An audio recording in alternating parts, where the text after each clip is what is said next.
Hello, my loves.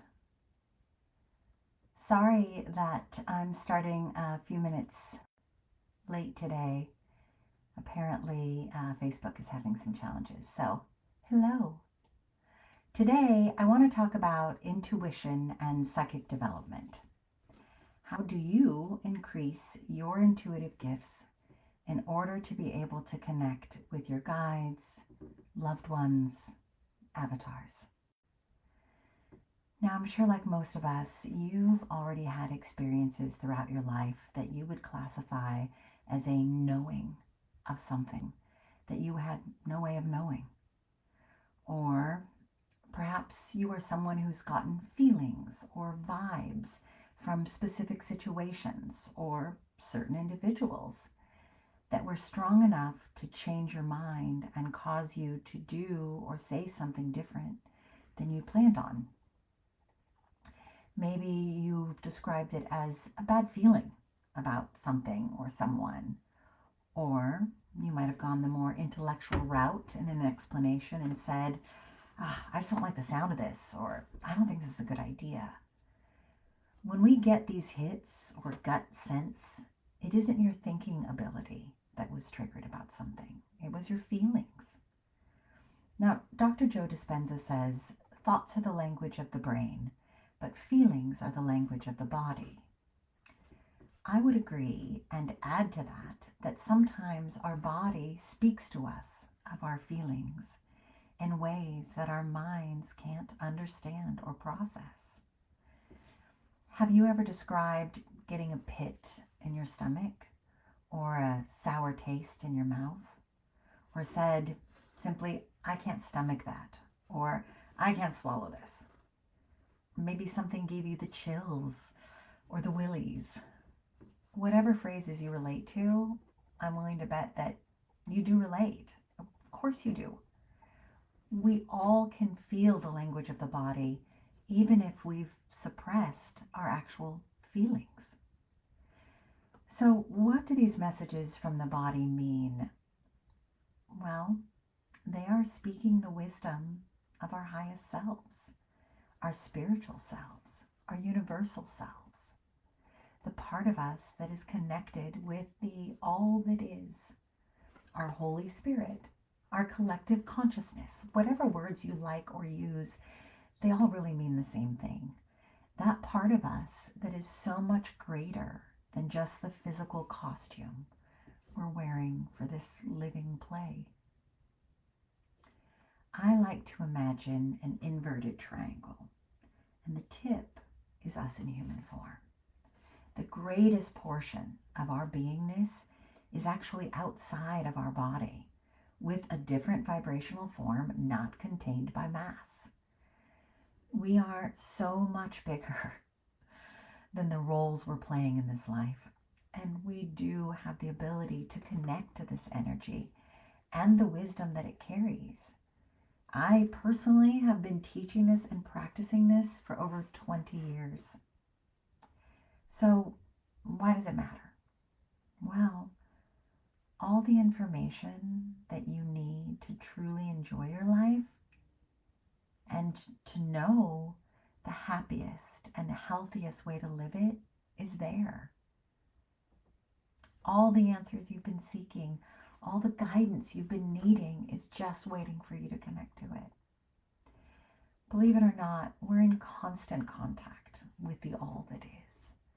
And our personalized human forms have our own connected consciousness or higher self that enables us to receive guidance and clarity about our individual lives and, with practice, even the lives of others. They call that channeling. In addition to this connection, to this vortex of energy, we also have connections with spirits that have gone before us. They're beings of light like avatars. And the term avatar refers to manifestations of deities like gods and goddesses from polytheistic religions, or souls that have been released from their bodily forms like our loved ones, or angels, or even divine incarnate teachers that exist in human form right now. There is unlimited insight for us if we're willing to listen. That thought feeling that you've gotten in the past that made you know beyond a shadow of any doubt that you should or shouldn't do something, where did you think it came from all this time? Maybe some of you even hear messages already, whether you'd like to admit it or not. And let me tell you, if they turned out to be true and right, then the source is likely the same. So, the two primary questions you probably have at this point are, how do you know that you're hearing from your guides? And how do you increase the ability to hear or sense or feel these messages? Well, in order to discern the difference between divine guidance and your own egoic thoughts, you have to learn what I like to call the difference between thinking thoughts and hearing thoughts. In most cases, the thoughts you think have egoic attachment to your own belief systems. They often begin with the words in your mind like, I should. Divine guidance will never should on you, because that's where free will comes in. Spirit, which is a more generic term I like to use, honors your free will at all times. You are always allowed to do unhelpful or unhealthy things. And you've already figured out that you can do pretty much whatever you like in this world. However, whether or not those things actually help you heal and feel good about yourself and the world around you is a different story. Our sense of self or ego is attached to us defending itself and its rightness on a constant basis, even if that is in direct contradiction to feeling good. Crazy, right? But if you think about it, human beings say and do stuff all the time that feels horrible in our bodies. And this is often triggered by defense of the ego and the belief systems that we've made about who we are and who other people are and the world around them. Sadly, many of these beliefs are left over from imprinted teachings or unhealed traumatic events, and this results in us thinking the same things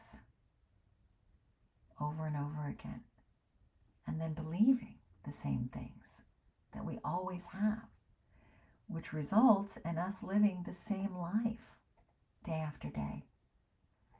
And in fact, 85% of our minds operate unconsciously. And this is why we have to learn how to connect to knowledge that is greater than what we already know and believe.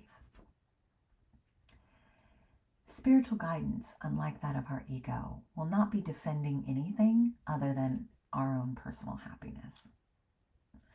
Messages from divine source energy will bring such a strong feeling sense of peaceful knowing to you that it can even feel strange if it's contradicting your own thoughts about something. As an example, have you ever heard or felt that something would be okay, even when your brain was telling you, no, it shouldn't work out? Or, on the contrary, you might have heard a strong message that you shouldn't do something, even when your brain was telling you, it's fine. Messages from Source don't lie. Source doesn't need to manipulate a situation, and Source doesn't care if anyone else, or any situation agrees with it. It simply wants you to know that you are loved and give you guidance on how to make yourself happier, healthier, more abundant, more peaceful.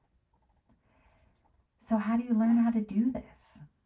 Well, you have to train yourself to learn with your awareness, not your senses. Learn how to overrule the information that's coming from what you see and hear outside yourself in favor of the messages that are coming from within yourself. Now, I know this is a lot of information and I'm just touching on it, but if you're interested in learning more, I'm actually been told to teach a class. So I'm going to do that very soon, and I'm going to provide step-by-step techniques on how to increase your intuition and your psychic development so you can learn how to receive guidance directly. If you're interested, send me an email to Cassandra@thoughtpaintherapy.com or send me a Facebook message directly and I'll put you on my contact list for the class. Okay, now last week all the comments were cut off, so I'll go and see if I can read any today. Okay.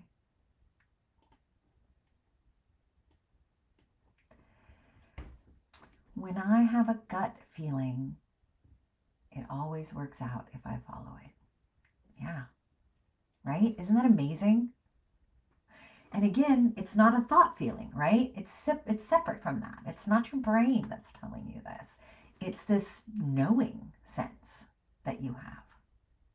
And maybe now, if you didn't before, you know where that's coming from. Now, maybe you don't know if you're receiving it from your higher self or a deceased loved one or some other avatar or incarnation. But think of the energy as all the same. And it's always right. I would love that class. Excellent. I will put my email for the class, Cassandra@thoughtpaintherapy.com, in the chat for anyone who's watching live now and anyone who might want to watch later. Question: how can we push through our self-doubt when we don't believe it? Sometimes I believe it and sometimes I don't. Well, in a practical way, if you heard something rather than think it, you think, did it come true? Was it right? Because as we have learned as human beings, as much as we'd love to always be right, we aren't necessarily. So one of the ways you can do it is think back to all those times in the past where you received that information, and when you got that feeling, was it true? Was it helpful? Then lean into that feeling and see if you can learn to receive the signature, if you will, of that feeling. Perhaps it causes sensations in your body. Maybe you do get a sensation in your gut, like someone said. Or maybe it's a tingling, or maybe it's a warming, or maybe it just stops you in your tracks for a moment.